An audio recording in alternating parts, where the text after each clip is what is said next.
यह किताब psycho cybernetics बहुत पहले लिखी गई थी, लेकिन आज भी इसे दुनिया की सबसे असरदार सेल्फ हेल्प किताबों में गिना जाता है। इस वीडियो में हम इसके सबसे जरूरी सबक बहुत आसान भाषा में समझेंगे। तो चलिए शुरू करते हैं। आपने स्कूल में किसी न किसी ऐसे बच्चे को जरूर देखा होगा जिसके नंबर हमेशा कम आते थे। टीचर उसे पढ़ाई न करने और ध्यान न देने के लिए डांटते रहते थे। मान लीजिए उसका नाम जैक है। जैक जितनी भी कोशिश कर ले उसके नंबर कभी अच्छे नहीं आते थे। धीरे धीरे उसने खुद मान लिया कि वह पढ़ाई में कमजोर है। वह कहने लगा कि वह फेलियर है, खासकर मैथ्स में। ऐसा लगता था जैसे वह अपने दिमाग में बनी उस तस्वीर को बार बार सच साबित कर रहा हो कि मैं मैथ्स में अच्छा नहीं हूं। डॉक्टर मैक्सवेल इस व्यवहार को सेल्फ इमेज से जोड़कर समझाते हैं। उनका कहना है कि इंसान का दिमाग उसी इमेज पर भरोसा करने लगता है जो बार बार उसके सामने रखी जाती है। जैक को कम नंबरों के लिए बार बार डांट पड़ी और उसी से उसके मन में यह इमेज बन गई कि वह पढ़ाई में अच्छा नहीं है। धीरे धीरे उसने अपनी गलतियों और असफलताओं को ही अपनी पहचान मान लिया। आपने भी लोगों को कहते सुना होगा, मैं ऐसा ही हूं, मुझे नाम याद नहीं रहते, मैं स्पोर्ट्स में खराब हूं। लोग ये कहने के बजाय कि मैं फेल हो गया, ये कहने लगते हैं कि मैं ही फेलियर हूं। हम सब अपने बारे में कुछ ऐसे गलत यकीन बना लेते हैं जिन्हें हम बार बार सच साबित करते रहते हैं। डॉक्टर माल्टेज एक प्लास्टिक सर्जन थे। वे अक्सर अपने मरीजों को अपनी कमियों से परेशान देखते थे। उन्हें लगता था कि अगर शरीर की कमी ठीक कर दी जाए तो इंसान की सेल्फ इमेज भी ठीक हो जाएगी। एक बार उनके पास एक बहुत शर्मीली महिला आई। उसकी नाक पर उभार था जिसकी वजह से उसका कॉन्फिडेंस हमेशा कम रहता था। डॉक्टर ने सर्जरी की और उसका चेहरा सुंदर बना दिया। जब वह ठीक हो गई तो डॉक्टर ने पूछा कि अब उसे कैसा लग रहा है। उसने कहा, मुझे कोई खास फर्क नहीं लग रहा, मेरा चेहरा अभी भी बदसूरत है। डॉक्टर ने पहले और बाद की तस्वीरें दिखाईं। उसने माना कि तस्वीरों में फर्क है, लेकिन बोली, अंदर से मैं अब भी वैसा ही महसूस कर रही हूं। डॉक्टर माल्च कहते हैं कि यह उन कई मामलों में से एक था जहां बाहर का घाव तो भर गया, लेकिन अंदर का घाव अब भी मौजूद था। यहीं से उन्होंने समझा कि असली समस्या बाहर नहीं, अंदर है। इसी सवाल का जवाब ढूंढने के लिए उन्होंने सबकॉन्शियस माइंड पर रिसर्च शुरू की।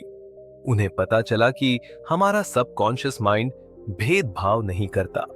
आप उसे सफलता के लक्ष्य देंगे तो वह सफलता की मशीन की तरह काम करेगा, और अगर आप उसे नकारात्मक लक्ष्य देंगे तो वह असफलता की मशीन बन जाएगा।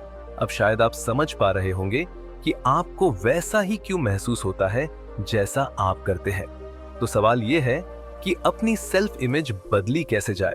इसका जवाब है क्रिएटिव इमेजिनेशन की ताकत से। आपको लग सकता है कि आप इमेजिनेशन की पावर जानते हैं, लेकिन अगर सच में जानते होते तो सुबह उठते ही सबसे पहले फोन और सोशल मीडिया नहीं देखते, बल्कि अपनी नई जिंदगी और नई सेल्फ इमेज बनाने में कुछ वक्त जरूर लगाते। स्टडीज में पाया गया कि जब कॉलेज स्टूडेंट्स से कहा गया कि वे कल्पना करें कि उनका एक हाथ बर्फ जैसे ठंडे पानी में है, तो उस हाथ का तापमान सच में कम हो गया। और जब उनसे यह सोचने को कहा गया कि उनका माथा गर्म है, तो उसका तापमान बढ़ गया। यह सब कैसे हुआ? सिर्फ उनके यकीन की वजह से। हमारा नर्वस सिस्टम इमेजिन किए गए अनुभव और असली अनुभव में फर्क नहीं कर पाता। वह वैसे ही रिएक्ट करता है जैसा उसे सच लगता है। अब मैं आपको मेजर जेम्स की कहानी बताना चाहता हूं। वे युद्ध में कैदी बना लिए गए थे और कई सालों तक एक पिंजरे में बंद रहे। वहां उन्होंने किसी को नहीं देखा, न किसी से बात की। खुद को पागल होने से बचाने के लिए उन्हें अपनी इमेजिनेशन में जीना पड़ा। उन्हें गोल्फ बहुत पसंद था, इसलिए उन्होंने खुद को एक गोल्फ कोर्स पर इमेजिन करना शुरू किया। हरे मैदान की खुशबू, कपड़ों का एहसास, सूरज की गर्मी और पक्षियों की आवाज, सब कुछ।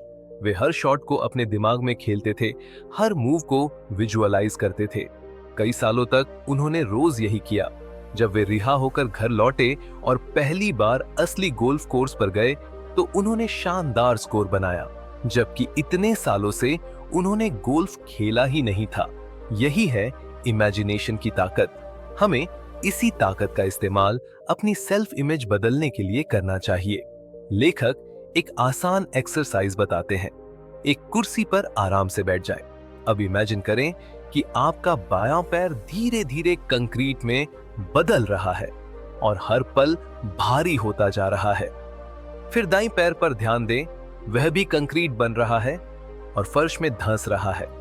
अपने हाथों के साथ भी ऐसा ही महसूस करें। अब इसका ठीक उल्टा सोचें, आपका पैर पंख से भी हल्का हो गया है, इतना हल्का कि हवा में तैर रहा है। इमेजिन करें कि आपकी पूरी बॉडी पंख जैसी हल्की हो गई है। एक समय ऐसा आता है जब आपको लगता है कि आप उड़ रहे हैं। अब जब आप पूरी तरह रिलैक्स हैं, तब एक नई सेल्फ इमेज बनाना शुरू करें। मान लीजिए आप शर्मीले हैं, तो खुद को अजनबियों से आसानी से बात करते हुए देखें। अगर आपको स्विमिंग से डर लगता है, तो खुद को पूल में शांत, सुरक्षित और खुश महसूस करते हुए इमेजिन करें।